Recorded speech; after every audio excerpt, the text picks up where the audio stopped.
اور کوئی غیر صحابی کروڑوں نیکیاں کر کے بھی کسی ایک صحابی رضی اللہ عنہ کے مرتبے کو نہیں پہنچ سکتا، جیسا کہ مکتبۃ المدینہ کی کتاب بہار شریعت جلد 1 صفحہ 253 پر صدر الشریعہ بدر الطریقہ حضرت علامہ مولانا مفتی محمد امجد علی اعظمی رحمت اللہ علیہ لکھتے ہیں، کوئی ولی کتنے ہی بڑے مرتبے کا ہو کسی صحابی کے رتبے کو نہیں پہنچتا۔ صفحہ 247 پر فرماتے ہیں، حدیث میں ہمراہیان سیدنا امام مہدی رضی اللہ عنہ کی نسبت آیا کہ ان میں ایک کے لیے 50 کا اجر ہے۔ صحابہ علیہم رضوان نے عرض کی، ان میں کے 50 کا یا ہم میں کے؟ فرمایا بلکہ تم میں کے۔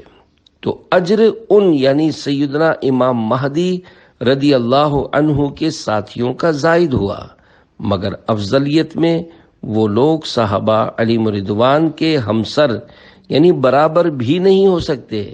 زیادت یعنی زائد ہونا درکنار، کہاں امام مہدی رضی اللہ عنہ کی رفاقت یعنی ساتھی ہونا، اور کہاں حضور سید عالم صلی اللہ علیہ وآلہ وسلم کی صحابیت۔ اس کی نظیر یعنی مثال بلا تشبیہ یوں سمجھیے کہ سلطان یعنی بادشاہ نے کسی مہم یعنی جنگ پر وزیر اور بعض دیگر افسران کو بھیجا۔ اس جنگ کی فتح پر ہر افسر کو لاکھ لاکھ روپے انعام دیے اور وزیر کو خالی پروانہ خوشنودی مزاج دیا، تو انعام انہیں یعنی افسروں کو زائد ملا، مگر کہاں وہ لاکھ لاکھ روپے پانے والے افسران، اور کہاں بادشاہ کی خوشنودی کی سند پانے والا وزیر اعظم کا احساس۔ صحابہ کرام علیہم رضوان کی شان عظمت نشان کو حضرت سیدنا امیر معاویہ رضی اللہ عنہ کے بارے میں منقول ان 2 حکایتوں سے سمجھیے۔ نمبر 1، حضرت سیدنا معافیہ بن عمران رحمت اللہ علیہ سے پوچھا گیا، کیا حضرت سیدنا عمر بن عبدالعزیز رحمت اللہ علیہ حضرت امیر معاویہ رضی اللہ عنہ سے بہتر ہیں؟ تو آپ رضی اللہ عنہ کو جلالا گیا اور فرمانے لگے کہ حضور اکرم صلی اللہ علیہ وآلہ وسلم کے صحابی پر کسی غیر صحابی کو قیاس نہ کیا جائے۔ حضرت امیر معاویہ رضی اللہ عنہ رسول انور صلی اللہ علیہ وآلہ وسلم کے کاتب وحی اور وحی پر آپ صلی اللہ علیہ وآلہ وسلم کے امین ہیں۔ نمبر 2، کسی نے حضرت سیدنا عبداللہ بن مبارک رحمت اللہ علیہ سے پوچھا، حضرت سیدنا امیر معاویہ رضی اللہ عنہ اور حضرت عمر بن عبدالعزیز رحمت اللہ علیہ میں سے کون افضل ہے؟ فرمایا، اللہ کی قسم، رسول اللہ صلی اللہ علیہ وآلہ وسلم کی ہمراہی میں حضرت امیر معاویہ رضی اللہ عنہ کے گھوڑے کی ناک میں داخل ہونے والا غبار حضرت عمر بن عبدالعزیز رحمت اللہ علیہ سے 1000 گنا بہتر ہے۔ شیخ الاسلام حضرت علامہ ابن حجر حیتمی شافعی رحمت اللہ علیہ حکایت نمبر 2 کی وضاحت کرتے ہوئے تحریر فرماتے ہیں کہ اس سے حضرت سیدنا عبداللہ بن مبارک رحمت اللہ علیہ کی مراد یہ ہے کہ حضرت امیر معاویہ رضی اللہ عنہ نے حضور نبی کریم صلی اللہ علیہ وآلہ وسلم کی زیارت و صحبت کا جو شرف پایا ہے، اس کے برابر کوئی عمل یا شرف ہو ہی نہیں سکتا۔ ہم کو اصحاب محبوب خدا سے پیار ہے، انشاءاللہ دونوں جہاں میں اپنا بیڑا پار ہے۔ صلو علی الحبیب صلی اللہ علی محمد۔ امیر اہل سنت دامت برکاتہم العالیہ کی کتاب نیکی کی دعوت کا مضمون یہاں ختم ہوا۔ مسکرانے کے حیرت انگیز طبی فوائد۔ انسانی چہرے میں 200 پوائنٹس ایسے ہیں جن سے مختلف ایکسپریشنز اور جذبات مثلا غصہ، غم، افسردگی، شرمندگی وغیرہ کا اظہار ہوتا ہے، اور یہ 200 پوائنٹس مل کر چہرے پر مختلف تاثرات دیتے ہیں۔ مسکراہٹ چہرے کے لیے واحد ایسا فعل ہے جس کی وجہ سے یہ 200 کے 200 پوائنٹس حرکت میں آ جاتے ہیں۔ جو شخص مسکرانے کا عادی نہیں ہوتا اس کا چہرہ ایکسپریشن لیس یعنی جذبات سے عاری ہو جاتا ہے، بلکہ یوں سمجھ لیں کہ ٹھنڈا ہو جاتا ہے۔ اللہ پاک نے انسانی جسم میں بیماریوں سے لڑنے کا جو سسٹم رکھا ہے، جسے امیون سسٹم کہتے ہیں، مسکرانے سے اس کی طاقت میں اضافہ ہوتا ہے۔ ٹینشن ریلیف کرنے میں مسکراہٹ اہم کردار ادا کرتی ہے اور یہ بلڈ پریشر پر فائدہ مند اثر ڈالتی ہے۔ یونانی طب کی کتاب میں ہے کہ دمہ ایسٹیما جو ایک ڈھیٹ مرض ہے، کہا جاتا ہے کہ یہ قبر تک ساتھ جاتا ہے۔ مسکراہٹ کو دمے کا بھی ایک علاج قرار دیا گیا ہے۔ جب کوئی شخص مسکراتا ہے تو اس کے جسم سے اینڈریون فائن نامی ایک ہارمون نکلتا ہے جو ایک قدرتی درد کش یعنی نیچرل پین کلر دوا ہے۔ ایک ریسرچ ہے کہ ایک مسکراہٹ انسانی دماغ کو 2000 چاکلیٹ بار سے زیادہ متحرک اور خوشگوار بناتی ہے۔ سب سے بڑی بات یہ ہے کہ پیارے آقا مدینے والے مصطفیٰ صلی اللہ علیہ وآلہ وسلم تبسم فرمایا کرتے تھے۔ اس ضمن میں 2 احادیث مبارکہ ملاحظہ کیجیے۔ نمبر 1، حضرت عبداللہ بن حرث فرماتے ہیں کہ میں نے رسول اللہ صلی اللہ علیہ وآلہ وسلم سے زیادہ کسی کو مسکراتے نہیں دیکھا۔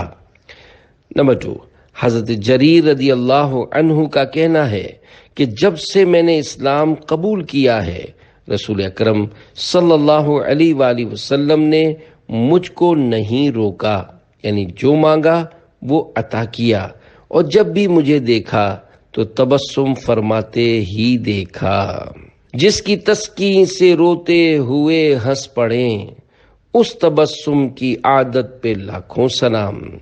ذرا سوچئے، اگر آپ گھر میں ہر کسی سے مسکرا کر بات کریں، راستے میں کسی سے ملاقات ہو تو آپ کے چہرے پر مسکراہٹ آ جائے، مسجد میں نمازیوں سے مسکراہٹوں کا تبادلہ ہو رہا ہو، تو آپ کے اندر کا موسم اور باہر کا موسم کتنا پیارا ہو جائے گا۔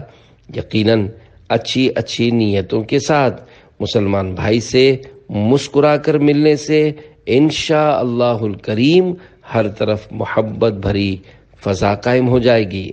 امیر اہل سنت دامت برکاتہم العالیہ کی بارگاہ میں وقتاً فوقتاً مختلف لوگ ملاقات کے لیے حاضر ہوتے رہتے ہیں اور آپ ہر ایک سے مسکرا کر ملتے ہیں۔ اس کے بارے میں آپ سے سوال ہوا تو آپ نے جو کچھ ارشاد فرمایا وہ ملاحظہ کیجئے۔ مسکراہٹ کا تحفہ۔